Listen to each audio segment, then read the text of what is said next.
Susu Graham, you use the flower pot stretch that people are complaining about every day. So how is it? What's the experience like? So one of the main problems for me is the lack of communication from the people doing the construction and the road users. Right. Why do I say this? Because every day it's like a new part is being blocked, a new part is being painted, a new part they are doing this. So as someone who passes there every day, I can even tell you that Saturday and Sunday is even worse. Even on the weekends? Yeah, and you see, the one on the weekdays is Accra General Traffic, we understand. But they make it worse because it's like they're always closing a different part of the road. A different part is open. So you can't even predict where you are going to pass. But that's why I said Saturday and Sunday is even worse because it's like they're doing even more intensive, road changes and that kind of stuff. They are painting, they'll block a road here, they'll do this. Like I said, I live in the Martechu East Airport area, whatever you want to call it, near the JP or you behind the Papaya. So if I need to get into town, I have to pass there every day. There's no day if I don't enter my car, I'm not going to have to pass the Flower Pot place. I can even Saturday, I got stuck in this traffic again because I'm trying to go to the Accra Mall. You are now stuck in this traffic because it's like, you see there's also a roundabout now under the Spintex place. They kind of can close it and it's like, it's one lane. So all the people coming from Sakumono up the Spintex road, all the people coming up from Burma Camp, you are now in one lane just trying to enter into go down towards the Accra Mall, East Legon. So it's a 2-lane coming, but they squeeze all of you into one lane. Yeah, exactly. And are you told ahead of time, like in the next kilometer? And that's the issue. There's no communication. So sometimes, even when you are turning, because like I said, I live in the East Airport area, if you are going back home and you enter the roundabout, there's about there's 2 different ways you can go up. There's the first one, which is, it seems to be the way that it will be used when the road is finished, and there's another way where people come down from. Sometimes and this happened to me on Saturday. I saw the guy pulling a barrier. People had been going up that road. I saw the guy pulling a barrier. By the time I reached there to turn there myself, he had put the barrier there and said, oh, it's closed now, so you go to the one where people are coming and go up. And by which time traffic has built up behind you. And as you are trying to go up, the people too are coming, so they in their head it's 3 lanes. In their head it's 3 lanes for them to come, but now so they'll get a guy with a flag to try and tell them to stop in the 3rd lane, and you go up the 3rd lane. So it's just a mess. This is the type of confusion we are dealing with every day. What do the police do when they are there? The police stand at the roundabout under the main Spintex one. That's where they stand. That's the only place they stand. They don't care about the rest. So they stand there, and then sometimes they'll tell, okay, the people are coming from Burma Camp, East Airport. You enter the main roundabout. We are stopping people from coming up the roundabout. So that's what they do. They stand at the roundabout that's like the main road, let me see. Not the roundabout in front of the palace. The roundabout in front of the palace. They leave it for the construction workers to decide how to manage the traffic. Okay. And I'll give them credit that they come with their flags. They are trying to tell people to stop, and people are not listening because they are frustrated. So it's adding to the confusion because you are holding a red flag and a green flag, trying to tell people to stop.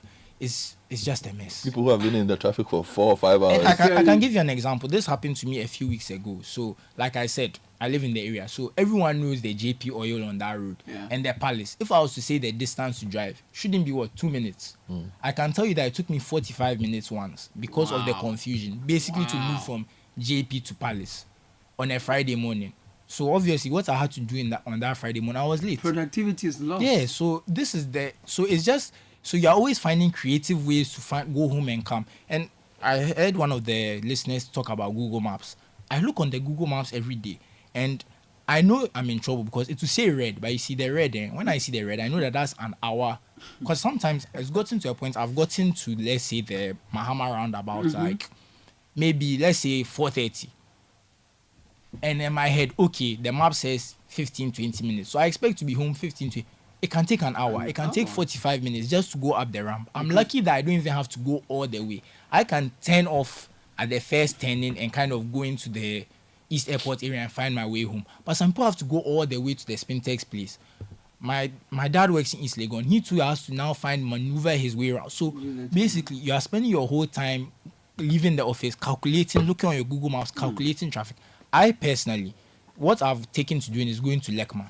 So I go down the beach road, pass in front of Lekma before I turn into the Spintex area from the back. So I'm adding about maybe is it longer? It's much longer. Is the road better? It's not better, but there's no traffic. There's no traffic, yeah, so you it's a much longer trip. So that's what I've taken to, because the Mahama road that should be direct, just go. If I get, and the worst part is when you get on that kind of ramp, you start going up, you are stuck, you are locked in. So if there's a situation where something is happening, because they're always changing something, that's part of it. There have been days where I'm coming to work and the people who are supposed to come up the road, you and them are kind of going like this. Wow. Because they've blocked one side completely. Like one side is just, we're not using that side today. So maybe in front of the palace, that side, we're just not using it today. And they won't tell you. The next day, the other side, we're not using that side today. So it's like, But wait, how long has this been going on? you see, I even moved to the area recently. I just got back from doing my master's in the UK. So I was saying the last 2 months, that's when I've been using the road every day. And it's been very bad in the last 2 months. I can't speak for what was happening before, but my dad, who's been there longer than me, has been complaining every time I go to visit my family, things have changed. There used to be a shell Area there. is growing. No, but you see, it's because everything's changed because of the construction. Sometimes you, as someone who's going and coming, if you are not familiar with the area, it can throw you off. I lived there. I was like, one day I was talking to my dad. There used to be a shell there. I was like, oh, why don't we go there? Turns out, and I understand that things get demolished and stuff. So imagine people are coming once in a while. Us who are living there every day, we are not even seeing top in terms of what they are changing every day. And we are expecting more traffic by the Christmas, I have to say, maybe when they open the top of the interchange, things will get better. And people who are going to East Legon can go over. Just fly maybe over to it. make it better. But right now, what happens is that they get stuck in. Then they are also trying to enter the tunnel, and the tunnel too is pushing back into the road. Right. So it becomes, if you are trying to go into town, the tunnel people have taken one lane, and then you are going to town and the other lane. If you are not careful and you think that, it's 2 lanes, we are all moving, you'll be sitting in the tunnel lane for like 5 minutes and like, what's going on? Before you now have to enter. So it's Meanwhile,